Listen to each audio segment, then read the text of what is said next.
মত করি মন গড়া তুই লাইনে দাঁড়ায় কষ্ট করি তুই গ্যাস নেওয়ারি পরে আবার পাবলিকের বলারি যে আমি এই রাত 10টা বাজে গেছি সকাল 8টা বাজে আসছি লাইনে দাঁড়ায়।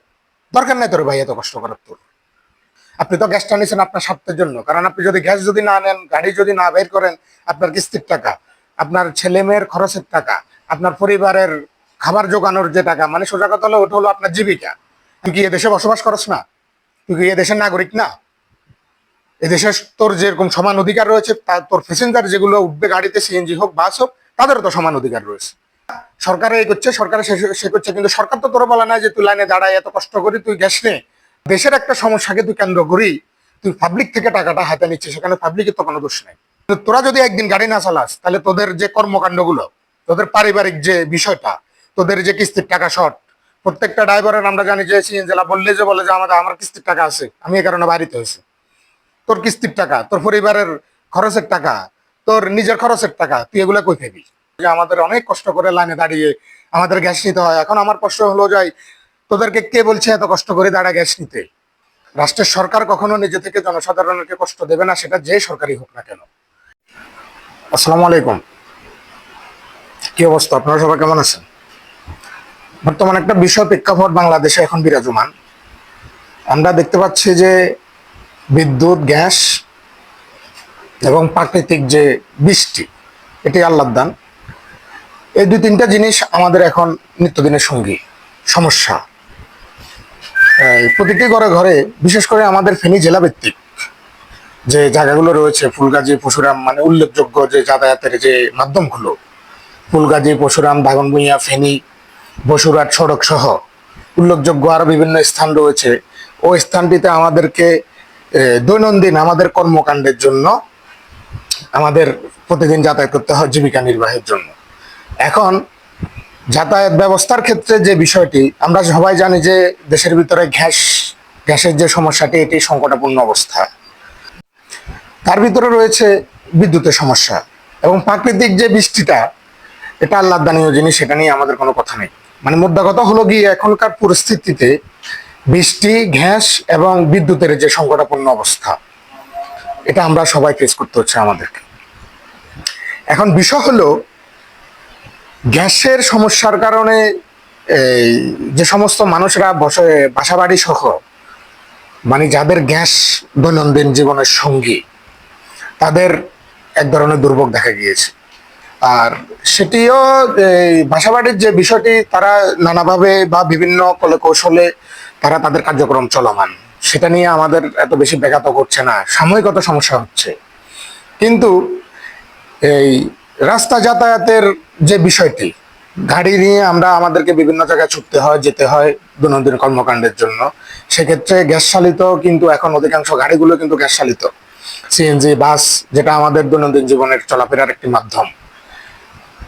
এখানে এসে গিয়ে এই গ্যাস সংকটাপন্নকে কেন্দ্র করে সিএনজি ড্রাইভাররা শুরু করে এই অধিকাংশ অন্যান্য চালক যারা রয়েছে, তারা কিন্তু ভাড়া অধিকতর করে দিয়েছে।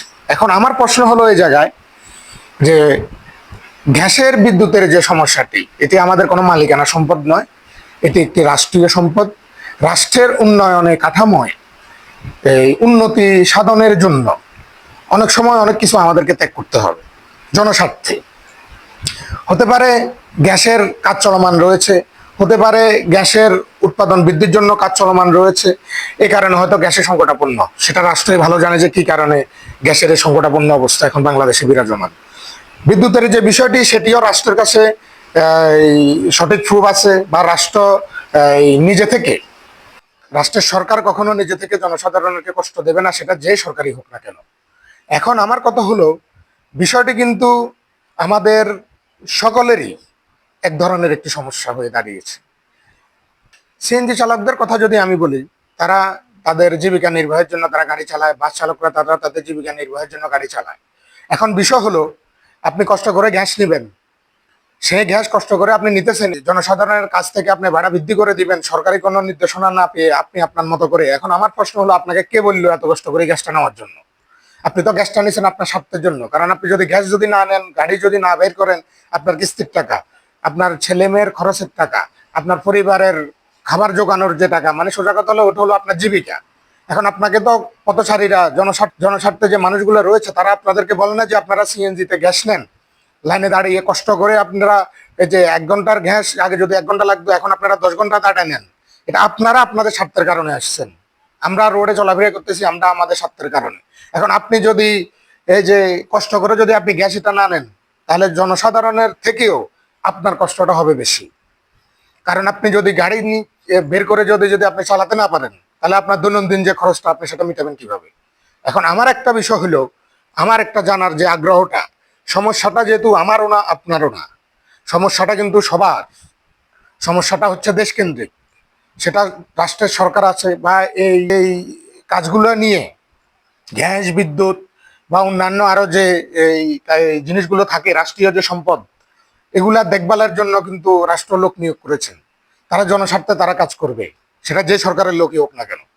এখন আমরা যদি এই সমস্যার সময়ে এসে এটা সমাধানের পথ যদি আমরা না খুঁজে আমরা এটার সুযোগ নিই, তাহলে আমাদের দেশের উন্নতি তো দূরে থাক, বরং চেষ্টায় আমাদের একজন একজনের সাথে পারস্পরিক সম্পর্ক নষ্ট থেকে শুরু করে হতাহতের ঘটনাও কিন্তু ঘটেছে। আমরা শুনেছি যে ড্রাইভারদের সাথে পথচারীদের যারা যাত্রীরা রয়েছেন তাদের সাথে কিন্তু এটা নিয়ে কিন্তু বাকবিতণ্ডাও কিন্তু অনেকভাবে জড়িয়েছে, কারণ ভাড়াটা কিন্তু অধিক পরিমাণে। এখন আমরা যখন সিএনজি চালকদের জিজ্ঞেস করি, বাস চালকদের যখন আমরা জিজ্ঞেস করি, তারা বলে যে আমাদের অনেক কষ্ট করে লাইনে দাঁড়িয়ে আমাদের গ্যাস নিতে হয়। এখন আমার প্রশ্ন হলো যাই, তোদেরকে কে বলছে এত কষ্ট করে দাঁড়া গ্যাস নিতে? তোরা গ্যাস নিস না। তোরা যদি গ্যাস না নিস তো দেখ জনসাধারণ কিভাবে পারাপার করে। এখন আমাদের থেকেও তো তোদের পেরেশানি বেশি, কারণ আমরা যদি এই না যাই কোনো একটা কাজকর্মে, হয়তো দেখা গেছে আমরা গেলাম না একদিন, ঠিক আছে, কিন্তু তোরা যদি একদিন গাড়ি না চালাস তাহলে তোদের যে কর্মকাণ্ডগুলো, তোদের পারিবারিক যে বিষয়টা, তোদের যে কিস্তির টাকা শর্ট, প্রত্যেকটা ড্রাইভারের আমরা জানি যে সিএনজিলা বললে যে বলে যে আমার কিস্তির টাকা আছে, আমি এই কারণে বাড়িতে হয়েছে। তোর কিস্তির টাকা, তোর পরিবারের খরচের টাকা, তোর নিজের খরচের টাকা, তুই এগুলা কই পাবি? এখন তুই তোর নিঃস্বার্থে বাইরে নি এবং দেশের একটা সমস্যাকে তুই কেন্দ্র করি তুই পাবলিক থেকে টাকাটা হাতে নিচ্ছিস, সেখানে পাবলিকের তো কোনো দোষ নাই, জনসাধারণের তো এখানে কোনো দোষ নাই। স্বার্থ তোর, কষ্ট তুই তোর কারণে করতেছিস, স্বার্থটা তুই হাসিল করে নিতেছিস, বিনিময়ে পরিশ্রম মানে পারিশ্রমিক তো পাইতেছিস, সেটা ডাবলও নিচ্ছিস, কিন্তু উল্টা আরো বুঝা দিচ্ছিস কি যে এটা সরকারের সমস্যা, সরকারে এই করছে, সরকারে সে করছে, কিন্তু সরকার তো তোরা বলে না যে তুই লাইনে দাঁড়ায় এত কষ্ট করি তুই গ্যাস নে, তুই এই যে ভাড়া বৃদ্ধি করে নে।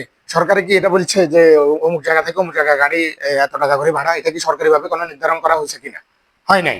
কিন্তু তুই তোর মত করি মন গড়া তুই লাইনে দাঁড়ায় কষ্ট করি তুই গ্যাস নেওয়ারি, পরে আবার পাবলিকের বলা যে আমি এই রাত 10টা বাজে গেছি, সকাল 8টা বাজে আসছি লাইনে দাঁড়ায়।